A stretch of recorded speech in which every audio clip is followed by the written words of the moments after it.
ব্রাহ্মণেভ্যো নমঃ। ভালো থাকবেন। Thank you, thank you. আমি এটা থাকে যেন উপরে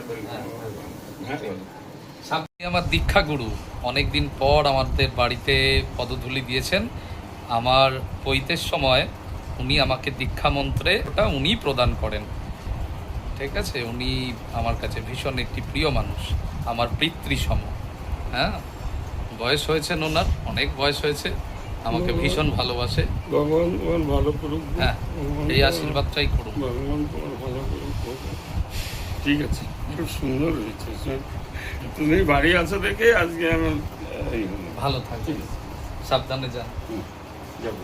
এই ভিডিওটা করে রাখলাম তার কারণ আচ্ছা, কাউকে করে রাখ। দেখাবার জন্য নয়, হ্যাঁ। এটা আমার মনের শান্তি আর একটা স্মৃতি হিসাবে। বয়স হয়েছেন ওনার, হ্যাঁ, তো এটা একটা স্মৃতি হিসাবে আমার কাছে রইল।